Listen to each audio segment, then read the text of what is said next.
belly, can you see how her belly, they're showing it as rounded, but her belly is actually kind of lengthened. So for those of you that do have the abdominal separation, so I'm very conscious of the fact that I've got people here from some people who know me, some people who know me as a Pilates teacher, some people who know me as a running coach, some people who come to a workshop 27 years ago, some people who came to me for exercises 8 years ago, 6 years ago, something like that, and now back again. So there's probably going to be some overlap with stuff that you already know. Some of you have already transitioned down to like a barefoot shoe and what have you. So there's a lot of that going to be in here. I'll tell you what I'm going to do. I'm going to mute you all because I'm getting a load of feedback. Is that okay? If you want me at any point, just wave and I'll unmute you and we can have a chat. Yeah, because it is a workshop, but it's a bit more of a talky workshop rather than a movement workshop. And I'll explain why. So You've muted yourself.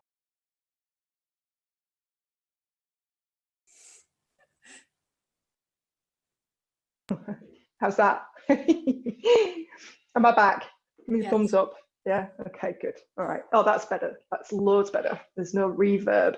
Okay, so yeah, like I said, some of you know me, some of you don't know me at all. And so you might have come to me for one thing and you might now know me as somebody else. And we've just got Holly connecting. Hi, Holly. Nice to see you, sweetheart. I'll give you a wave. So today really is about how your feet connect to your pelvic floor and why they're so important, what to do about it to a certain extent, although that's probably going to come in future workshops particularly. But why they matter, how it relates to your pelvic floor, what to do about it, and the easiest way of going about kind of fixing that. So for those of you that sort of don't know me, I teach Pilates. That's what I'm kind of mainly known for, is having a Pilates studio. But I teach lots of other stuff as well. So I'm a biomechanics specialist and running coach. I teach somatics, used to do CrossFit. And back in the day, I even did boxercise and spinning and body pump and all that kind of stuff. So I've been at it for about 12 years now, which is kind of scary. My own pelvic floor story is a little bit, I'm not going to get into it too much today, but just to give you a tiny bit of background about how it all came about. I got cancer in my right butt cheek. So I finished up with this enormous, instead of breast cancer, I got butt cancer. So I finished up with this little big tumor in my right butt cheek and had that removed. And the surgery was kind of invasive, quite invasive. Twice, I had to have surgery twice.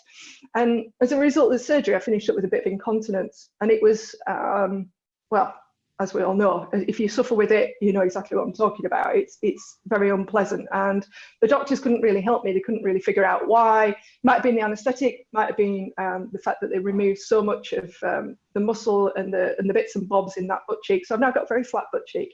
And it took a lot of time to get that function back. It took a lot of time to reconnect into my pelvic floor. It took a lot of time to build the muscle back up in my butt.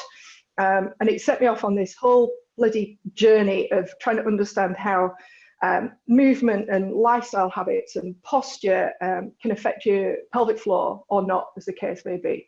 So I'm not here today to tell you that your pelvic floor can be fixed by wiggling your toes and changing your shoes. It's the first of many, but the pelvic floor, it doesn't exist in isolation. It's connected to everything else, just like the rest of your body is. So if you're kind of just doing one exercise, and that might be your Kegels, you might be told to do Kegels. I'm not going to tell you they're ineffective because they're not, they're still the gold standard. But it's sometimes just not enough. And there's loads of other stuff that can be done to help your pelvic floor, to help you if you've got the abdominal split, to help you if you're suffering with prolapse or any kind of incontinence. So prolapse is when your bits fall out. It's when me and Sarah talk about it all the time. Your giblets falling out, that's not a good sign. So any of those issues, they can be related to things like pressure, so how you're breathing, but particularly things like where your pelvis is in space and how it's positioned, how you sit or stand or move, how you exercise, you know, what your strategy is for exercising. Are you somebody who puts a lot of effort into everything, a lot of effort, probably more effort than is needed, and it all tense, or you're the sort of person who's kind of chilled and floppy, and that can kind of dictate what sort of pelvic floor issue you get, those kinds of things. So the biggest influences on pelvic floor, particularly including the abdominal split, I know I've got a couple of you here that have got the abdominal split as well, are things like how much you sit, how you sit and how much you walk or don't, the clothes that you wear. So skinny jeans, I'll probably do another workshop around clothes and stuff, but skinny jeans, too tight a bra, too tight a belt at all, leggings that cut off your blood supply, those kinds of things. Trying to think what else. There was another one in there. Oh yeah. Charlotte. Yeah. As usual, I'm going to ask a question. I don't know what you mean by the abdominal split. Oh, okay, so I won't embarrass anybody by asking them to show you, but when you get pregnant and you finish up with your big baby belly, your abdominals actually have to separate to allow the baby to grow. Mm-hmm. Yeah, and sometimes they don't go back together. Okay. So it's essentially, it's like a hernia. So technically a hernia is where something comes all the way through. So you'll have heard of men getting hernias in the belly buttons and things like that. It's called the diastasis recti, or abdominal split, and it's more, it's where the abdominals, the six pack, split apart, but the stuff that's underneath it doesn't come all the way through for obvious reasons. So there's usually a layer of tissue underneath, still intact, and it's that tissue that doesn't knit back together again, and you're left with this kind of. So if you do sit-ups or lifting, all those kinds of things, it can create this doming effect. And weirdly, and again, I'm not going to tell you who, but I've got people at the studio, men at the studio, get it as well. So so if I'm doing, say, Pilates exercise and got a fellow doing something like a teaser or something like that, you see against the t-shirt, you see this kind of, it looks like this, they're doing something, and all of a sudden they get that. It's really weird. It's really weird. And unlike women who are quite happy to do something about all this stuff and kind of interested and want to know what to do, men, yeah. I'm like, that's not good. We might need to sort that out. Then, we'll carry on. Give me another teaser to do. It's like, okay, okay. I need not to question why. Anyway, that's what that is, right? So pressure particularly, and what I was going to add to that was straining to go to the toilet, for want of a better way of putting it. So if you're straining to go to the loo, you're putting a lot of pressure on your pelvic floor. So that's back to the lifestyle issues. But the main one, and the reason why I'm doing this one first, is because of how important your feet are. So if your feet aren't working, your foundation, your base of support isn't great. And therefore, everything that comes above that has to either work harder or more differently, or position itself slightly differently in order for it to function. And your pelvic floor often takes the brunt of that. It's amazing what other things your pelvic floor ties into. And even things like, so those of us, I know some of you have like a pelvic tilt, twist in one direction. And that can be as simple as having a pelvic floor that's tighter on one side, or more released on one side, slacker, weaker, whichever word you want to use. And it can pull your entire pelvis out. So those of you that have worked with me before and we've looked at foot position, we'll get to this, by the way, those of you that haven't, and one of your feet turns out more than the other, yeah, that can be a tightness or too much weakness, depends, in the pelvic floor as well. So yeah, it does have a big impact. It's quite, well, it's obviously a really important set of muscles because it's sat underneath holding all your giblets in. But like I say, it can pull your pelvis out. But just like your pelvic floor can alter your pelvis position, your pelvis position alters what happens in your pelvic floor. And hopefully today we'll kind of see how all that fits together. And for those of you that are doing movement sessions with me online, you'll kind of see, hopefully, why I teach the way that I do, how we go about it. All right, so given that we've only got an hour, I'm going to be very brief in setting the scene. The anatomy geek in me is not going to come out, so you'll be pleased to hear. No anatomy geek. So your pelvic floor, it's like a hammock. We're just going to go with that. It's like a hammock, and your pee, poo, and vagina holes pass through it. That's it. That's as far as we're going. When it's engaged and doing what it should be, it should gently engage and release as you breathe. So when you breathe in, your belly expands, your abdominal organs press down, your pelvic floor sinks like a trampoline. And then what it should do when you breathe out is it should bounce back up again and lift everything back into place. So there's this constant interplay of muscles in your abdomen, your hips, your diaphragm, and it all should work together. And that's why things like the abdominal split, prolapse, which is when your giblets are falling out the bottom, and things like stress incontinence or what have you, they all kind of come hand in hand. They all come hand in hand, or hand in foot, as we're going to see. Anybody who's worked with me for any of the last 6 or 7 years will know that I'm massively into feet. They were the key for me for fixing all my running injuries, my walking patterns, my pelvis issues, painful periods. Once my feet got working, all that went away again. So like I said, your pelvic floor doesn't exist in isolation. It relies on lots of other things to work, including its position. And your feet, love them or hate them, one of your most important assets. They're the things that get you from A to B. They're the things that carry you around this world. But I think because we probably focus more on what's on the foot rather than what's in the thing that's on the foot, in other words, your shoes, we kind of forget that they're there to do something, and they're there to serve a function, and they get awfully neglected as a result. So you might, if anybody goes to the gym, you might, or know somebody who goes to the gym, you might see people going and doing arm day and back day and leg day. And we've even got glute day now. You go and exercise your butt for a full day, but nobody ever goes and does foot day. And we very rarely put the feet into the equation, and it's kind of one of the missing things. Even for elite athletes are starting to realize that the foot matters, and your foot and your core have this relationship. And if your foot works, your core works. And it's why a lot of women that suffer with any kind of pelvic floor thing, I find the foot is often knackered. It's not doing its job well. So there is that kind of interplay, that relationship. Right, so fun fact on the feet, 33 joints in one foot. Just let you think about that for a minute. 33 joints in one foot. So if we take your foot, which is yay big, and we take your leg, which is yay big, and Sue, just go with me here, because she'll know what I'm going to just go with 3 joints in the leg, right? So we've got all this expanse, and we've got an ankle joint, we've got a knee joint, and we've got a hip joint. 3 joints. 1 foot, 33 joints. 66 joints right there at the end of your leg, right? So nobody put them there for shits and giggles. They were there, they're there for a reason. So 66 joints, and joints are meant to move, right? 66 joints. Imagine the range of movement that's possible in your foot with 33 joints. That's like, and I can see this glazed look coming down on your face while I go massively excited about 33 joints, and you lot are going, yeah, whatever. How does that relate to the pelvic floor? Can I stop pissing myself anytime soon? So anyway, I'm going to get to that. But just hold that in your mind. So you've got 33 joints in your foot, and all of those joints are supposed to move.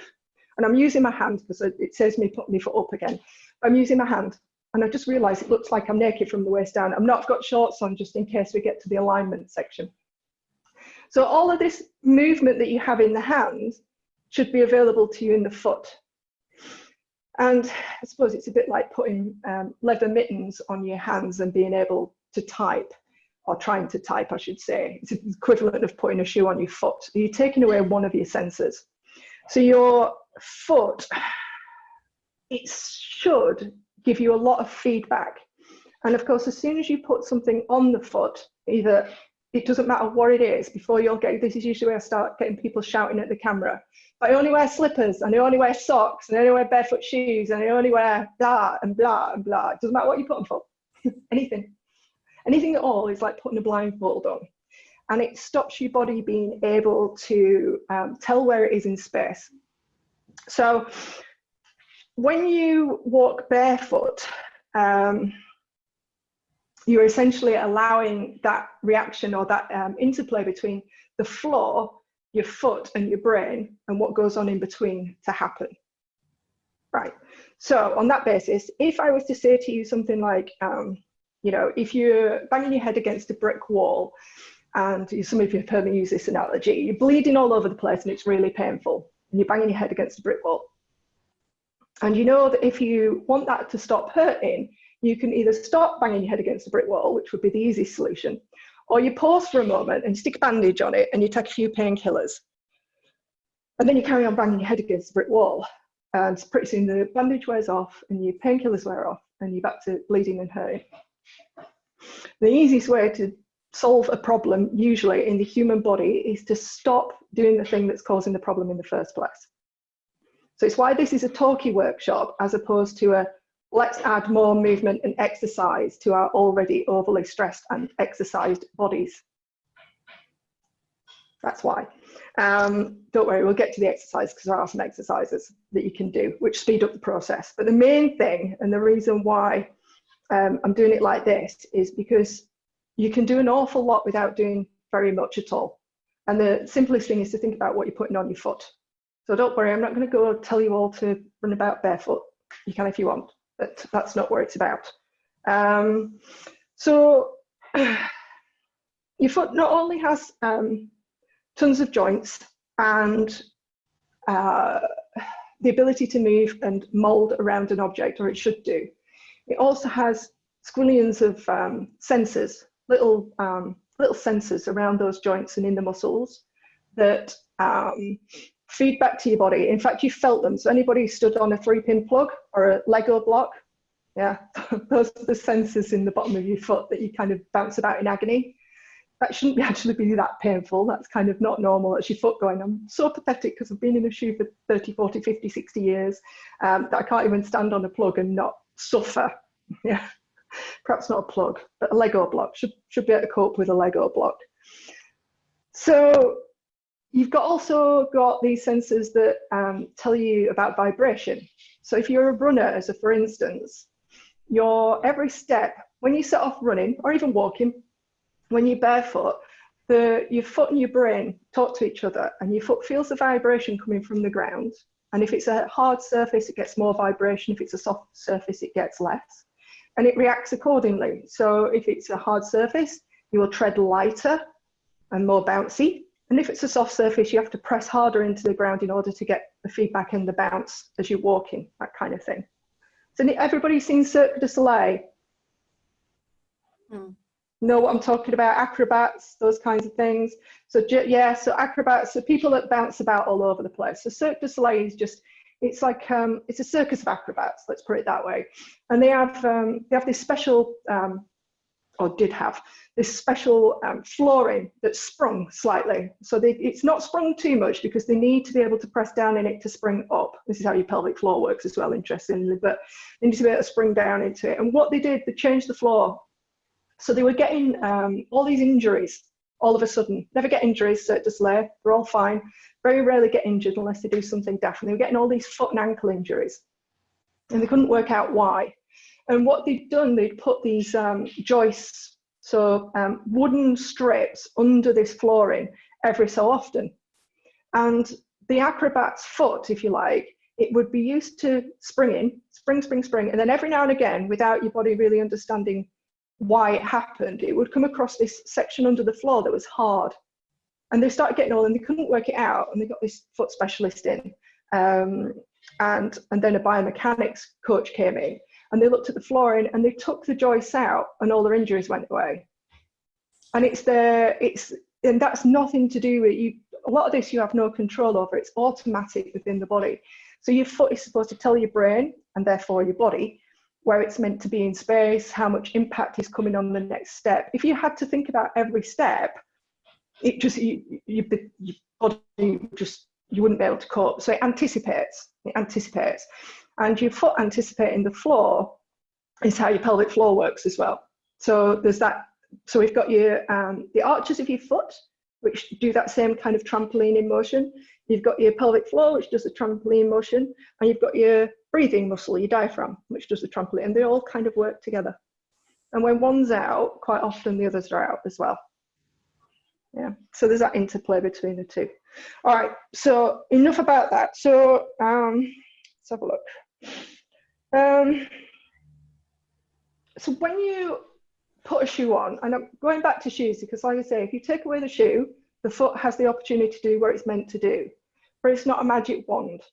So simply taking off your shoes is not always going to be the best way to affect lots of things in the body, but particularly the pelvic floor. So sometimes, there is work to be done as well, but it is an easy way into the body. It's an easy way of starting to change the relationship of your pelvis and pelvic floor and the muscles in the legs and the hips and all the rest of it. When you put on a shoe, you stop your body's ability to walk normally. So what I mean by that is, and I'm going to go through exactly why, but your shoe essentially stops your foot doing what it's supposed to do in walking, which is hit with the heel, pass through the ball of the foot, and then toe off. So your toes are the propulsion, they push you forward, as it were. And when you can't walk with a push off behind you, with that toe off, and I'll demonstrate in a moment, you finish up then pulling the leg forward with the front of the leg rather than pushing off with the back of the leg. And some of you will know I talk a lot about glutes and glute activation and trying to get your butt muscles to work. And in fact, if you were in my sessions this morning, your butt might be sore tomorrow. But it's trying to get that rear wheel drive. So I can come up and demonstrate. When you walk, your leg should pass behind you and you get that movement of the heel strike, the midfoot, and then the toe off. If that's not happening, in other words, if you can't get this position behind you, and if you've got a heel on, that's going to alter it. And if your shoe doesn't bend, you're not going to be able to get that movement through the foot. It stops your glutes from working. And the reason why the glutes are so important for your pelvic floor is if you've got a nice big juicy butt, it lengthens and tones the pelvic floor because of where it connects. So your butt muscles, big and juicy, lengthen the pelvic floor in a good way. Yeah, not in a stretchy, make it weaker way. They give it tone. So tone being, I don't want to say tightness or something like that. They give it T-O-N-E, just in case you've got my Yorkshire accent and I'm sounding like I'm saying something different, which I usually do when any word has got an O in it. Are we all good with tone? Or do I sound like I'm saying something really odd? So I'm listening to myself back going, that sounds really odd. Tone, tone. Has there got a bit of tone in your pelvic floor, love? So if your glutes aren't working, what does that look like? It looks like flat arse syndrome. Who's got flat arse syndrome? Whose butt's disappearing as they get older? Everybody's like, no, I'm not admitting to that. I'm not admitting to that. So when somebody's butt starts to, I will admit to it, when somebody's butt starts to disappear, they lose this curve here and they finish up that shape. So you finish up with a butt that attaches to your thighs or a lower back that attaches to your thighs with nothing in between. And that's where it's at, yeah, glutes. So when you aren't walking well, you're not using your butt to walk, your pelvic floor doesn't get the workout it's supposed to get. And if you're doing 10,000 steps a day in a shoe, which are not using your glute muscles, 10,000 teeny tiny repetitions of rubbishness for lots of things, but we're here to talk about pelvic floor. Yeah. So 10,000 repetitions of not strengthening, not toning, not doing all the things that would be possible if we were walking better. And the reason why we're not walking particularly well is because we haven't had to for a while because you've been wearing shoes and your feet aren't doing the job. Happy so far? Just smile and nod. Yeah, just smile and nod if this is making any sense. And I will open it up to questions. You get to ask me all those questions like, is this shoe okay? What about this? And what about that? And if I did this, and don't we need cushioning, and don't we need X? And we'll talk about all of that. Right, let's just go into shoes. And this, because I do want to get to this single exercise today. Did everybody bring a selection of shoes? Yes, and all those smug people in their barefoot shoes are waving a barefoot shoe at me going, I brought my shoes. And all those people that've got normal shoes are going, I'm not admitting to anything right now. I'm going to wait and see what she says. and then I'll see what we've got. Right, so I don't have any normal shoes anymore, so I've brought one of Simon's. This is Simon's shoe, and I've picked this on purpose because it has all the features of a shoe that we're going to talk about, and the reason why you want to avoid those features of a shoe, right? The really obvious one is the heel, any heel, and all that. This is a heel. This is quite a high heel for a man's shoe. It's probably nearly 3 inches, nearly 3 inches, and that's a man's shoe. Yeah. So if we were, let me see if I can share my screen with you. If we were, let me know if you can see this.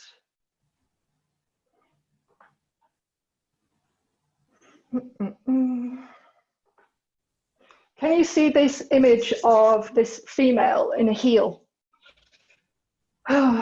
So if you were the person on the left in a bare foot, you stand vertically. If we stick a 2-inch heel under your ankle, can't see it? Well, I can't. I don't know if anybody else can. No, I can't. Hang on, I've got it. But you can see it now. Yeah. Yeah, person on the left, barefoot. Person in the middle, got a 2-inch heel on.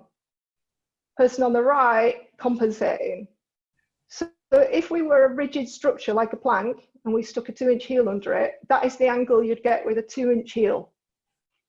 So your body has to compensate with all different joint angles to stand up straight again. So if you look at the person on the right, you can see this exaggerated curve in her lower back, slight bend in the knee. But if you look at her belly, can you see how her belly, they're showing it as rounded, but her belly is actually kind of lengthened. So for those of you that do have the abdominal separation, imagine what that heel's doing to the pressure forward into that gap. So your pelvis, if you can see the arch in the lower back, your pelvis has to tip. It has to tip quite a lot for you to be able to stand upright. And that tipping forward of your pelvis, it can cause, but it's weird, your pelvis is an odd thing because it depends on so much of the stuff that's going on. Or it can either create weakness in the pelvic floor, or it can create too much tension. And there's loads of other stuff that go on. So I'm not going to bang on too much about pelvis, but your pelvis position matters. So when your pelvis is in neutral, the muscles that run underneath it can work really efficiently. But when your pelvis is, and we're not talking about, because your pelvis goes through lots of different movements through the day, it should do. We're talking about like 10,000 steps in a slight heel. That's a lot of movement. That's like you're going to the gym and doing 10,000 bicep curls and then wondering why your elbow and your shoulder are complaining. Yeah. So knee, hip, lower back, not going to be happy. What else I've got on here? Oh, there you go. There's the tipping of the pelvis. Not interested in that. So this is the heel, just the heel. And when you can't connect your heel into the ground and your weight's all on the ball of the foot, you can't use your glutes. It's just, they're gone. Nothing, nada. You've got to find some other way of walking, some other way of moving.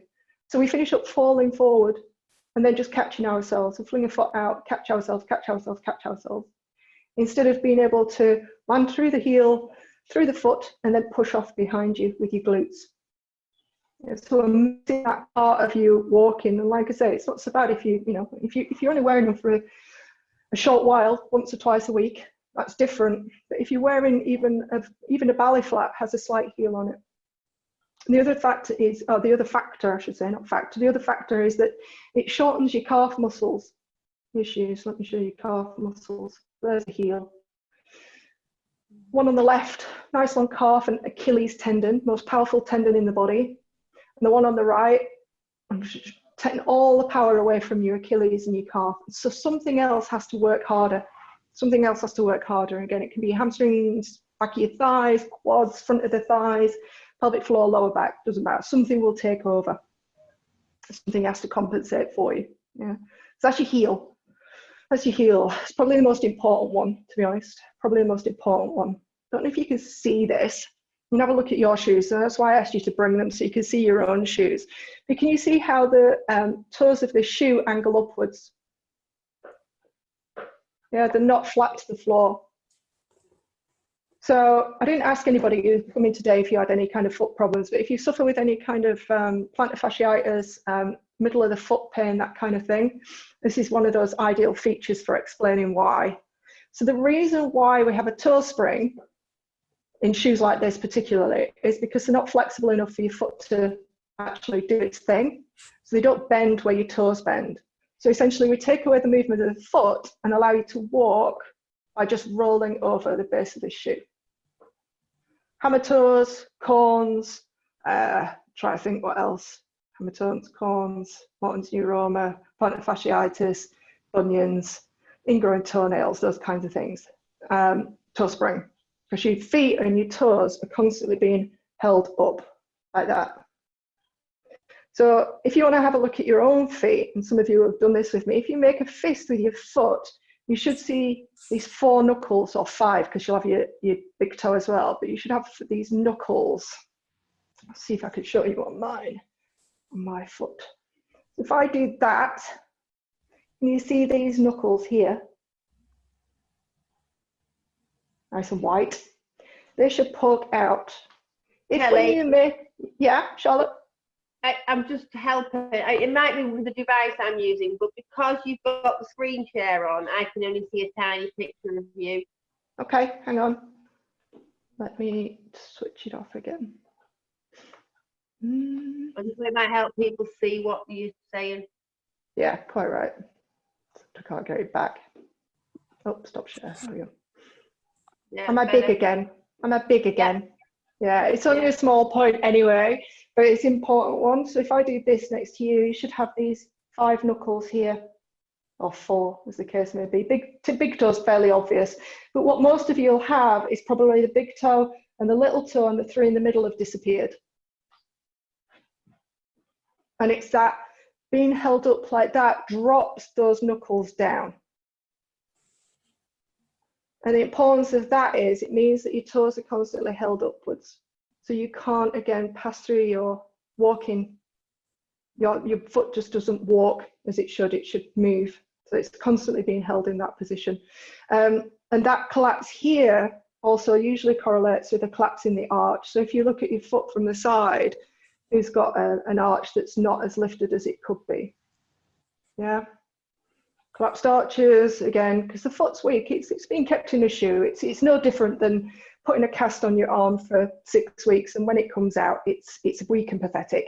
Yeah, it's just we've been wearing the cast on our foot for however long you've been wearing shoes, which for most of us is, you know, a very long time. If your mum was like mine, as soon as I popped out of the womb, she had me in bloody Clarks. It's all her fault, blame her. Right, so that's your toe spring. Right, flexibility. So your shoes should be flexible. Not like this, doesn't flex at all, and I think that's probably the obvious one. If you want your foot to move, it's got to be allowed to move, and it can't do that in this type of shoe. The one thing that the flexibility takes away from you is your ability to balance.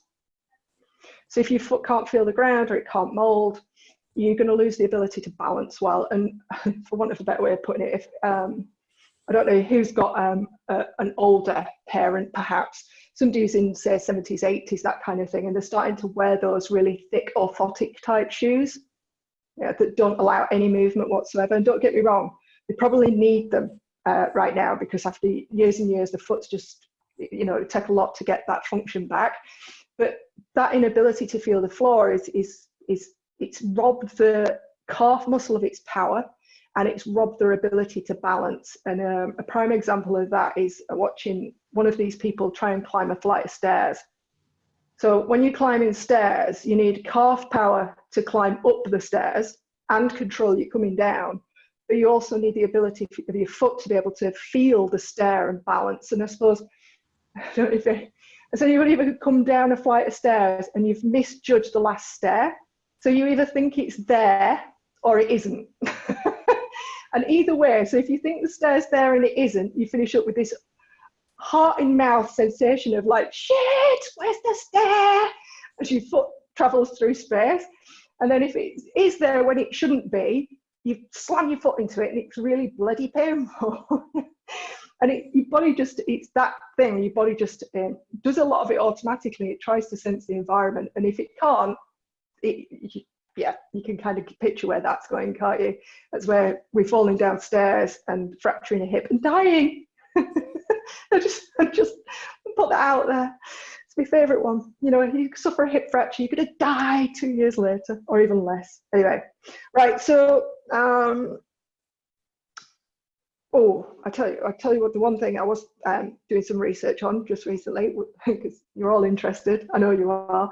Weight of your shoe, right? This shoe weighs the best part of 0.5 kilogram, right? So if Simon puts these on, he's got 1 kilogram of weight knocking about at the end of his body. The further the weight is that you carry from your center of gravity, the harder it is to hold it up there. We all know this. It's physics, I think. Men tell me it's physics. Yeah. If it's here, it's light. If it's there, it gets really heavy. So if it's dangling about at the end of your legs, you've got 1 kilogram that you're kicking in the air 10,000 steps a day. Knee arthritis. Just throwing that one in there for you. Just why not? So that's another joyful fact of shoes. Oh, toe box before I forget. This bit for women. This is the biggie. So can you see how it's narrow, pointy? Yeah, pointy toe box. The widest part of your foot should be the toes here, right at the end. If it's not, so if you're wearing a shoe that tapers in, and you can see this in your own foot usually, this is bunion land. Bunions, where the big toe starts to point across to the little toe, are probably, for me, probably the biggest sign of pelvic floor issues than anything else. There's a reason why. It's why I'm going to teach this one exercise today, and it's purely about activating the foot to core and pelvic floor sequence. So when the big toe disappears off over to see the little toe, a wide base of support is going to be more balanced. A narrow base of support is going to be less balanced, arguably, yeah. And as the big toe travels over, it loses the ability to push off. It loses its ability to power off. So you're back to that again, but your big toe does connect into your pelvic floor through, it's a line of fascia and tissue and all the rest of it. It runs up through various muscles, finishes at your pelvic floor. Well, it actually goes all the way up, but for our purposes today. So that's the biggie in terms of what you could do with your shoes. So just a little bit of a recap. Heel, toe box, flexible. They're the biggies. They're the biggies. So if you can find the widest, most flexible, flattest shoe in your wardrobe and wear it more often, you're going to be doing yourself a massive favour. Huge favour. It's, you know, I'm kind of being a little bit jokey with this today, and because that's just kind of the way I am, and I don't want to frighten anybody to death. But it just has such a massive impact on the rest of your body. I mean, if you pelvic, it's a no-brainer to me. If you're wetting yourself or your giblets are falling out, and somebody says, you know, if you just change the shoes that you wear, it might make a big difference, or it might help you start to make a big difference. Kind of like, okay, try that. You know, so not saying that you can't ever go out in your high heels ever again. It's a bit like eating salad. Why do we eat salad? So we can eat cake at weekends. Why do we go running? So we can eat cake at weekends. Yeah, you've just got to accept you've got to do a bit of work so you can enjoy yourself at whenever. And if your feet are working really, really well, and they're strong and they're healthy, then when you do go out and wear a heel at weekend and go to boogie in, it's not going to matter. And your feet aren't going to hurt because they're going to be nice and strong. So unless you're like me, who now tries to put her foot in a normal shoe and the body goes, no, no, take it off. You're not going anywhere with that. Right, okay, let's do an exercise. Let's do an exercise. I'm going to teach you short foot. I'm going to teach you short foot as I was taught it, which is how it connects into your pelvic floor. If you're all going to do it, you're all going to have a go. I'm going to try and demonstrate it for you. So for that purpose, I have this, which is, because I'm on carpet, you can't really see on carpet. So this is a piece of laminate flooring that I found earlier. Here's one I found earlier.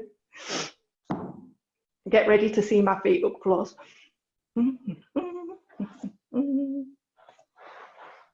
About there, I reckon. Toe separates off. Right. So your foot, I'm going to do it down here first so that I can point to stuff. So up until extremely recently, well, probably about 3 years now, actually, I didn't have an arch at all.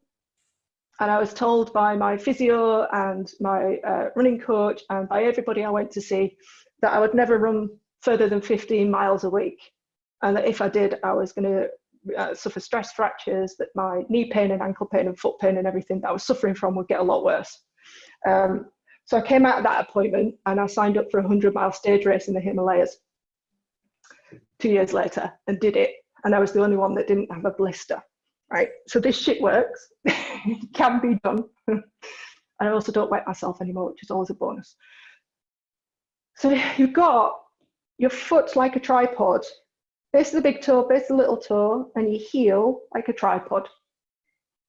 And your toes, the very tips of your toes, should be able to press down and grip the floor. And when they do that, it lifts. I'm pressing my toes. I'm going to stand up in a minute because I can demonstrate it better. As I press my toes down, it lifts the arch. It lifts this base of my big toe here ever so slightly. I might be able to just slide a piece of paper under it. But it strengthens the muscles that pull the big toe back to where it's supposed to live. It strengthens the arch. And when you connect it into your pelvic floor and your diaphragm, it helps your, how am I going to put this? For a lot of us, our pelvic floor has become something that we've either lost connection with altogether, find it hard to connect into, or do too much with it, tense it without perhaps realizing sometimes.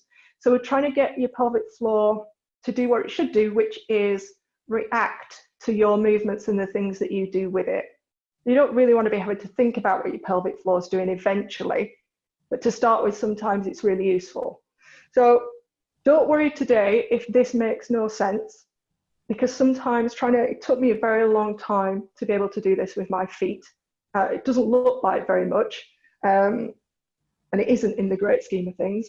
But if you can connect your foot better to the floor, then your pelvic floor will automatically work better. If this doesn't work for you at the moment, you keep trying, just like I did, and sending the signal, which is your journey. You know, it's like practicing at anything. It gets better over time, right? So to start with, there's my foot tripod, spread my toes out as best I can.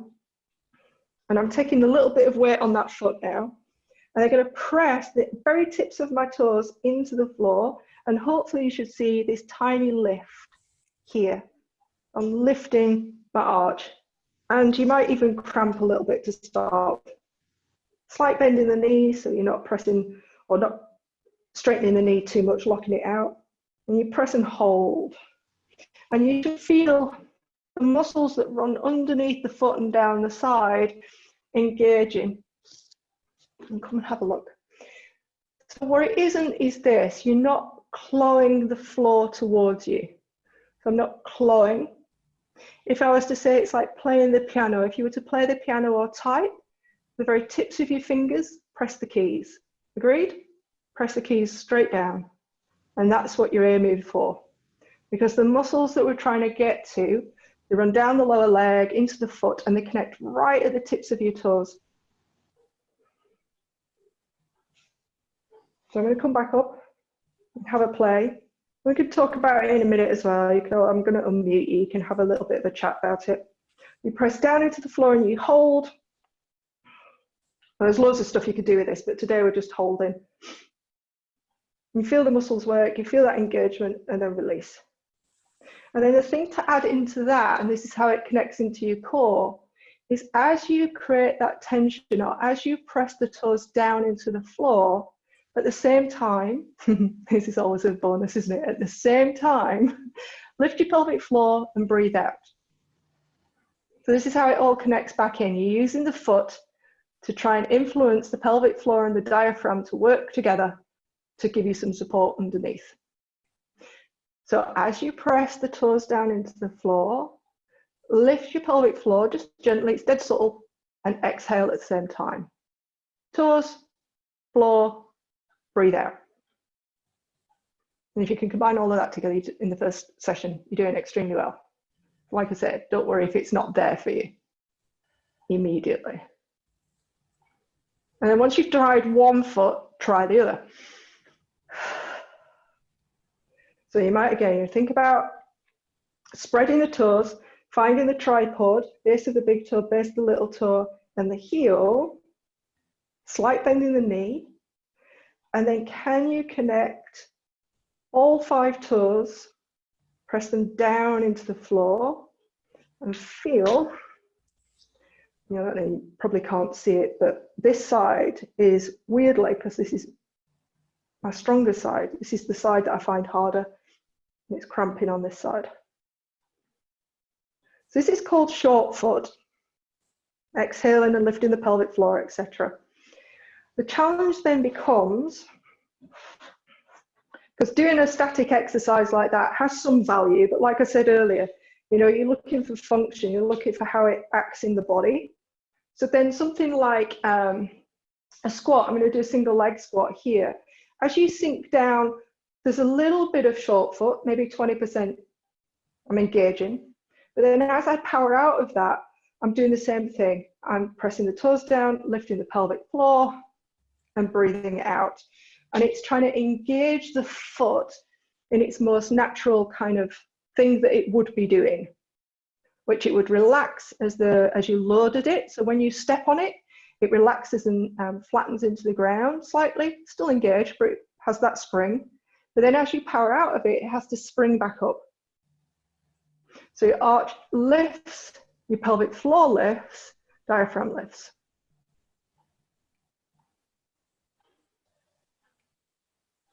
I'm going to stop talking for a moment because I can see some of you are playing with it. That's all we're doing is playing.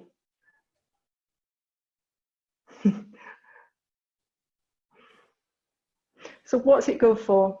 It's good for trying to get your big toe back to where it's supposed to live. Toe separators might be good for that. I know some of you here wear these as well, especially if you've got, like I did, a bit of a bunion coming. So toes, being able to separate your toes, but it helps separate, it helps strengthen the base of the big toe, or the muscle that holds that big toe where it's supposed to be. That muscle directly links up through the chain of muscles and fascia and all the other bits and bobs, which I'm not going to bore you to death with, but it runs up the leg, up the front of the leg, into the inner thigh muscles and into the pelvic floor. So we've had this conversation a few times. Those of you that have done movement with me, we've talked about inner thighs directly relating to your pelvic floor. So too much tension, too much weakness, too much turning in the thigh bones, those kinds of things, which I don't have time to cover today. What are the toe separators? Sorry, what are they? They're called correct toes. All right. They are, mine are kind of, Charlotte, have you got yours in? No? I don't know, have you got yours? Anyway, you could probably see mine's got stuff in it. I have got mine, but I've not got them in because I didn't know what you wanted us to do. Yeah, no problem.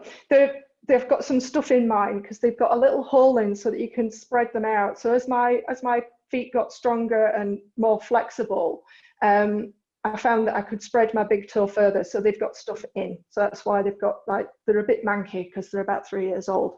So apologies for that. They're not, oh, mind you, they don't look so bad on screen. Do they look quite clean? They're actually filthy because I'm outside in them all the time. They're good because you can wear them while you're active, and that's the whole point, so they put your foot in a better alignment, just like everything else. If you we'll go there, because it might be quite useful for you. So if you imagine, if your base of your big toe is pushing towards the little toe, your arches are starting to collapse and things like that. What you'll find quite often, and I'll just see if you can see my feet, I'll just try and show you where I came from. What you'll find is, this is really common in pelvic floor issues, is that you'll finish up with a slight turnout. And you can test it a little bit. If you bounce up and down, you either do this or not, and you land, and you look at your feet, quite often you'll have one foot that lands with a slight turnout, or even both feet. And when your feet are turning out, it's usually to make up for the fact that there's quite a lot of tension in the calf. So too much calf tension from heels, that kind of thing, and sitting. But heels, let's go with that. And so when I used to, so this was me, and I can go there really easily because that's where my body used to live. So for my knees to be straight, I had to turn my feet out, and I had that much collapse in my arch. Huge amount of collapse in my arch. And it's taken me a very long time, a lot of work, a lot of effort, but mainly sorting my shoes out, to get to the point where I can straighten my feet up and my knees still track forward. Because if you're here, and this is obviously a big exaggeration now, it means your thigh bones are turning in. And again, it's a sign that your glute muscles aren't holding you out where you should be. I might be going a step too far here, but we'll see. So, no, some of you will remember, well, you know, I talk about this all the time, but the more your thigh bones collapse inwards, you're not getting that same pelvic floor tone again. Your glutes aren't holding your, I'm trying to think of a way of phrasing this without going too anatomical on you. Let's put it this way. Your hip joints are directly related to your pelvic floor for obvious reasons. So you've got your pelvic floor and you've got your hip joints at either side of that. And in amongst all of that, you've got obviously got your big muscles, like your big butt muscles and your inner thigh muscles. You can feel all of those. Yeah, we can feel all of that. But then you've got loads of teeny tiny things in there, loads of little ones. And their job is to keep your pelvis square, keep it where it should be. And all of those little teeny tiny muscles that are in there doing their thing are all there to try and balance things out. So it's not just your pelvic floor, unfortunately. It's some of the deeper hip muscles, why we do a lot of work on hips as well as glutes, that balance things out. And if one of those is out, pelvic floor tends to be out as well, and vice versa. It kind of all weaves together. Tell you one thing you could try. If you, and you can either do this on camera like I am or not, but if you feel in your groin, this is like a big tendon. I can't really give you an image without being rude, but there's a big tendon that runs just nearly at your pubic bone. You can kind of grab it. It's fairly big. Yeah. If you run your fingers up and down it, so it kind of runs from towards your knee, you run your fingers up and down it, does it feel knobbly? Or is it smooth? Can't feel it with the butt. Can't feel it. I'm trying to think of a way of getting to it. So if you were to lay down in your, for the fat, so get stuffed, you're not fat. I just cottoned on to what you said then, like hell. So if you lay down in a butterfly stretch, lying down. Yeah. So if you lie like this, which is soles of the feet together, and it's the biggest tendon you've got knocking about in your groin. It's a good job we're all ladies together. We're never doing this with men in the room. So here, it's massive, and give it a rub, right up, right near your bits, give it a rub. Is it smooth, or does it have a knobbly quality to it? Knobbly.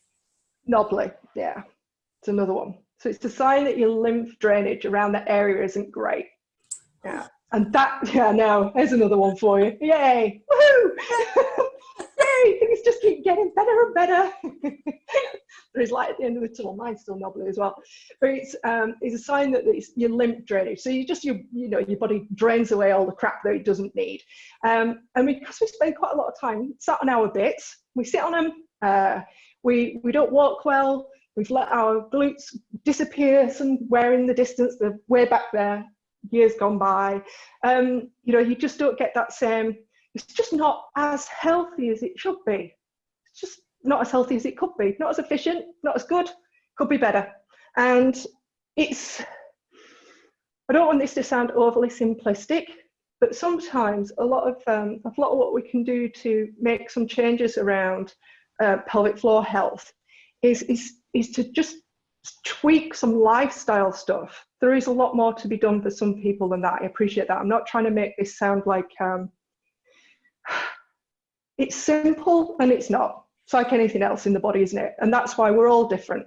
We've all got a different history of movement and exercise and life and shoes. And occupation and everything like that, it all culminates to where you are today.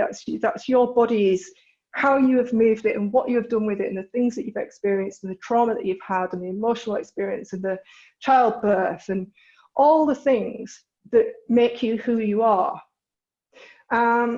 But we come from a culture that's very much one of let's exercise and force our body into being what we want it to be, being the shape, being the thing that we want it to be. And sometimes it can be a matter of trying to get out of your own way.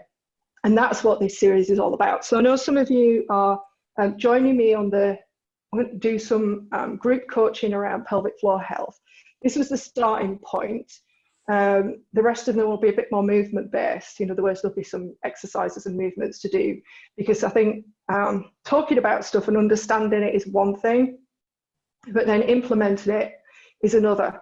But the lifestyle stuff, to me, is the no-brainer. It's the easy stuff. If you don't need to wear shoes, don't wear shoes. If you don't have to sit down at 90 on a chair, a sofa, etc., don't. If you do, you do. Fine. You know, if you've got a job and an office and a thing and a bar, that's what you've got to do. Fine. If you've got to wear shoes because somebody at the office tells you to, that's fine too. But if you can have the opportunity to just give your body the opportunity to express itself, because your body's a self-healing machine, and it doesn't stop healing and wanting to be better and adapting to the things that you do with it until the day you stop breathing. So there's tons and tons of stuff that you can do for yourself, which doesn't take a lot of time, doesn't take any expense, you know, it's kind of free, unless you want to go out and buy a pair of barefoot shoes, which are incredibly expensive. So barefoot is best. Well, I've got a discount code for you as well. So if anybody is interested, and I'm not an affiliate, I don't get anything for this. I just went to Vivo Barefoot and said, how do I get people some money off? Because you're thieving bastards, you charge a lot of money. So they've given me a code. If you put my name in, just Kelly Thorne, at the checkout, you get £25 off. You still spend the full amount. You know, you've still got to, you can't use it for a sale item, that kind of stuff, but it's there if you want it. So I know some of you, if anybody's looking to replace a pair of Evos, crack on. Like I say, I don't get any. They give me 25, but I've got a wardrobe full of shoes, so I don't need any more barefoot shoes. So it's there if you want it. Stick my name in at the end, and they'll give you 25 quid off. Yes, right. I'm going to stop talking. Let's open it out for questions. I'm going to let you, if you want to wave at me and ask questions, and I'll unmute you. Or if you're confident about unmuting yourself and you want to ask questions, feel free to unmute yourself. And we're first. All right, Sue. How did I guess? It was either going to be Sue or Charlotte. Oh, right. Go on, Sue. You know, when you're doing your foot lift, so your inner arch lift, medial arch lift. I always, I mean, this isn't recently. This is because of where I come from. I was 30 years ago. I was doing lumbrical, or trying to do lumbrical exercises, doing this foot shortening, and I've always claw-toed. Yep. So now I still, in a way, it's probably a fixed deformity to a certain extent. So the only way I can do it was in sitting, by holding those toes down. Now, is that the purpose, do you think? No, I don't think it is at all. I think you've got to do what you've got to do to get the correct alignment to enable you to because even start going there. Is I'm aggravating the claw toe on my four-toes if I try and do it any other way. Yeah, absolutely. So that's another common deformity in female feet is that the toes finish up like that. Now I didn't cover all the shoe features because I figured you'd probably switch me off. But and I'm doing it now. I'm just going back to shoes. Flip-flops. Yeah. So if you're wearing a shoe that doesn't fasten to your foot, so it's a slip-on shoe, your foot has to do that to hold the shoe on all the time. Yeah. You might not be able to feel it, and this is the joy of being an individual. Some people's toes don't do that. You know, but my Simon, he's a proper surfer dude. He's got this going on. His toes, so that under here is so tight that I can't actually straighten his toes out anymore. Yeah, and your toes should sit flat to the floor so that they can help you with balance and things. Yeah. So this is why certain exercises, certain stretches, and etc. are really useful because they speed up the process. And like Sue's saying, she's got this kind of what feels like almost like it's going to be fixed. It might be, you know, you can make changes to a bone that can't be undone. And so once a bunion gets past a certain point, you're not going to fix it. You might make it better and you might stop the pain, which is what I've done, but I've damaged the joint that much that I can't fix it. The only way I could fix it would be to have surgery, which I'm not prepared to do because the outcome is never guaranteed. And I'd rather suffer the little bit of pain that I've got every now and again, but I've still got movement, it's still working. I'm you know, so that's that. All right, any more questions? Questions? You'd be pleased to know, Kelly, I've got to go. Yeah, of course, Charlotte. No, I understand. No problem. Back to work, as always. Anybody else? No? Sort of. Yes. Go on, Catherine. Yeah, go for it. And Julia next, yep. Go on, Catherine.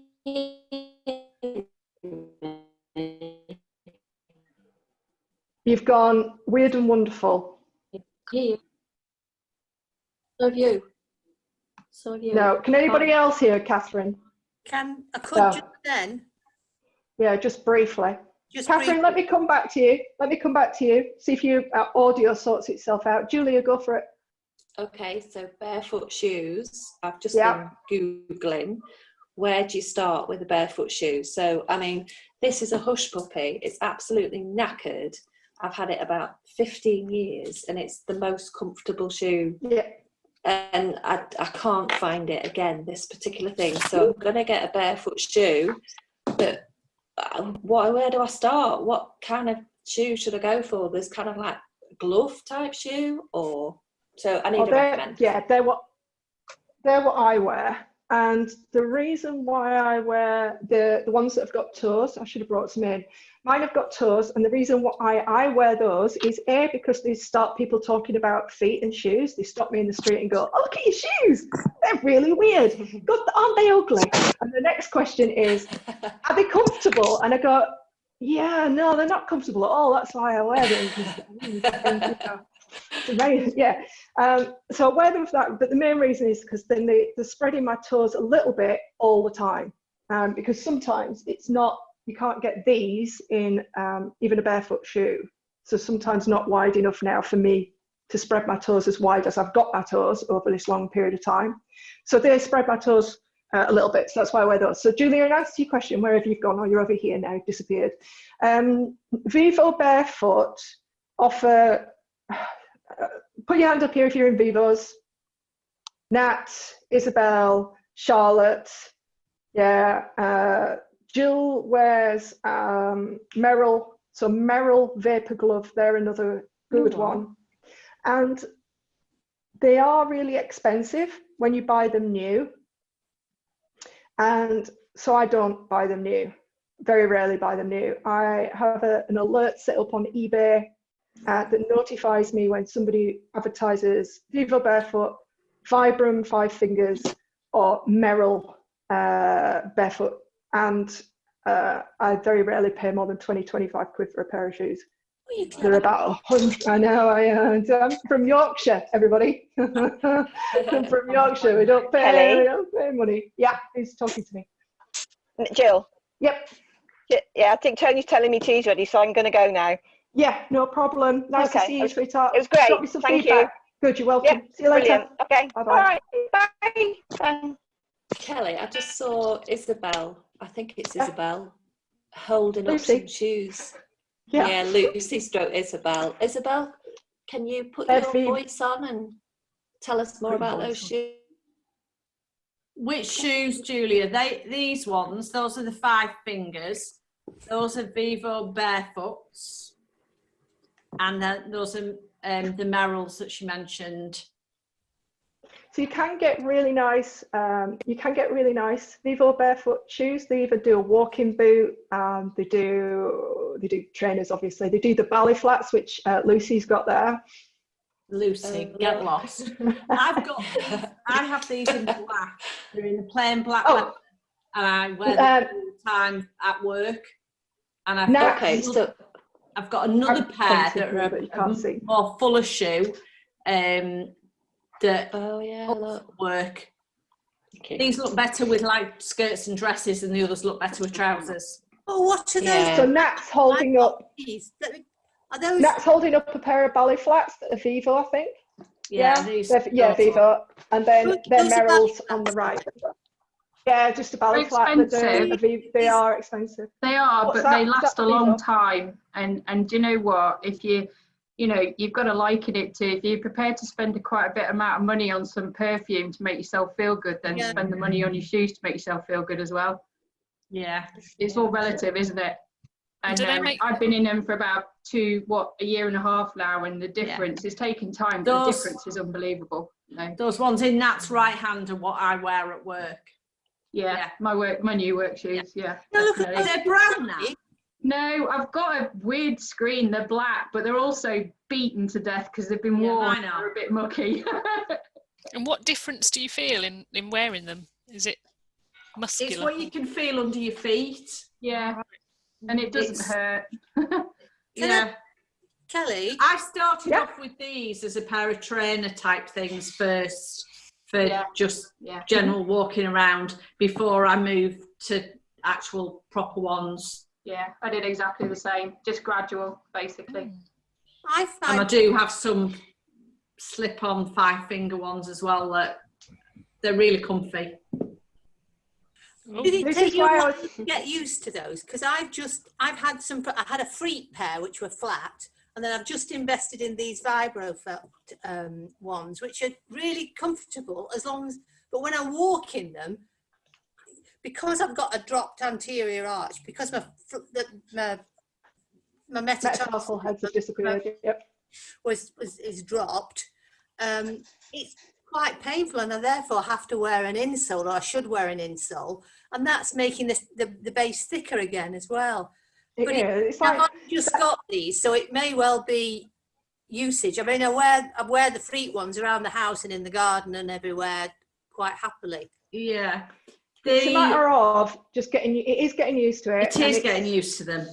It's giving your body the chance to adapt. Like I said, just changing your shoes is not a magic wand. There's other stuff that needs to go into it. So, I gradually got down to those. Beyond.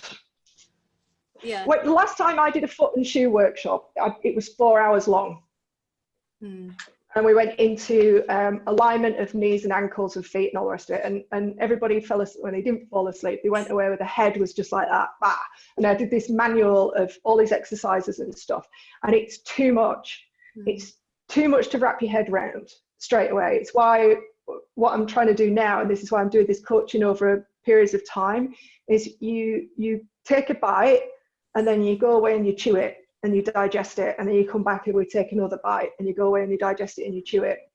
And unfortunately, it's just no matter what anybody says to you, what you see online, and shoes, barefoot shoes, and all the rest of it, is there is no quick fix.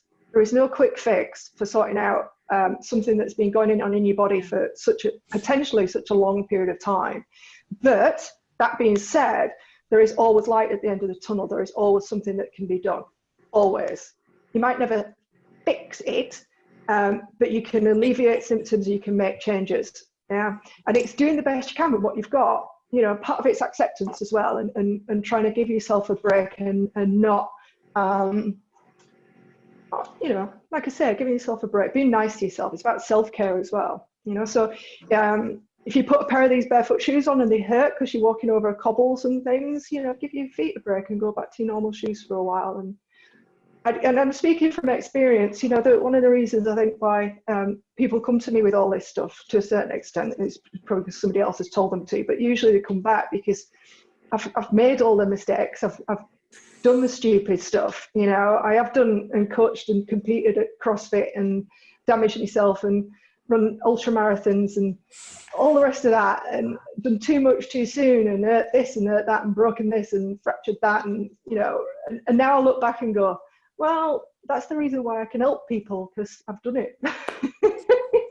Still got to go through it yourself to a certain extent, but yeah. So in other words, I did transition to barefoot shoes far too quickly, I went from wearing shoes to not wearing shoes pretty much overnight, and then wondered why I started to get shin splints, which is pain down your shin, obviously. Yeah. So I had to back off and do some exercises and make the bloody effort instead of just thinking that my shoes were some kind of magic wand. But there you go, that's me. Any more questions? Any more questions? Have I bored you all enough? No, it's been great. No, Been it's useful? good. Yeah. Well, it was lovely. Yeah, it was good. Can you hear me now? Good. I can Yeah. hear whoever's... Yeah, Catherine, did you have a question, Yeah. sweetheart? Go for it. Yeah. No, I was just thinking the most comfy shoes I've got are those. And they're like, Yep, great. they've got a little sole, but the feet, they're really just, and are those better than things like this, which are sort of wavy type that I walk in? Is there any? Yeah. Yeah, What? you want Those as flat, better. flat as you can get. Flat as Flattest, possible. widest, lowest Okay. that you can Right. get, you know. If Because I really love bare until you feet. want to Love walking in bare invest in feet. some other shoes. But walking That's in your bare best feet bet. on. That's your best bet. Get Walk- outside. Yeah. If you Well, can I get walked onto my the beach, you know. Yeah. I walked Yeah. around on the I'm- beach today with no shoes, which was Yeah, great. exactly. It's that. It's exercising your feet. pavements- If you want to strengthen your feet, Yeah. that's how you do it. Pavement's not so great because obviously, No. yeah, people No, don't it's clean up not. after the dogs. It's my Kelly, pet I'm peeve. going to get me tea. It's ready. All right, whoever's getting the tea. Me. Lucy. Going to get All the right, tea. see you soon, Lucy. Speak to you soon, yeah. Will you let us know when the next one is? Yes, I will. I think I'm probably going to do pressure next. I was going to talk about pressure on clothes and stuff, but I'm changing my mind slightly on that. And I think what we'll probably do is, those of you that are kind of coming and joining me on this probably 5 or 6 week group coaching thing, it will be like this. It will be like this. We'll talk about something, we'll do some movement around it, you go away and put it into practice, come back and ask questions and those kinds of things. And quite a few of you are here tonight, which is good, because it comes down to, you know, I don't want to call it a support group because that sounds like some kind of Alcoholics Anonymous, doesn't it? You know, pelvic floor anonymous. But everybody's story has value. You know, your story and your experience has value. So although I've met lots of different people with lots of different issues, we are all still completely different as individuals, you know. And so what one person experiences, I might not have come across that, but somebody else in the group, you know, has also got a similar thing or some experience of something that worked or didn't work or etc. I'm not relating it too much to running at the moment because I think to teach, I've got a very simple philosophy on running: move better, run better. It's that simple. If you improve your movement, your running will improve automatically without you having to do very much with it. There are a few tweaks you can make, but ultimately, move better, run better. Move better, and everything else falls into place. And that's kind of what this is all about. It's teaching you lifestyle tricks to help you move better. I'm going to call them corrective exercises, not a term that I particularly like. Restorative exercises, corrective exercises that will help you move better, so that the knock-on effect is then your body can heal because you're not creating the same stresses and strains on it all the time by the repetitive things that we do, like shoe wearing, like sitting in a certain position, like sitting with your tailbone tucked under, like standing with your pelvis forward, like having your legs turning in. But they're not things that can be corrected very, very quickly. There's stuff that you just have to allow time to happen, which is the hardest part, I think, because if I'm like me, I want everything yesterday. Made the decision, I want a purr to bottom so that my pelvic floor is lengthened, and I want it now, please. Still working on that. Me and Jill are going to have something in common. Oh, I'll show you this. Let me just show you this, and then I'll let you go. I promise. I got this for you. Okay, Kelly, thank you. Oh, you're welcome. No problem, Nat. Back to work. Another one. Yeah. Oh, she's gone. You see my screen? Yeah. Yeah. This is how I want to be, right? This is me.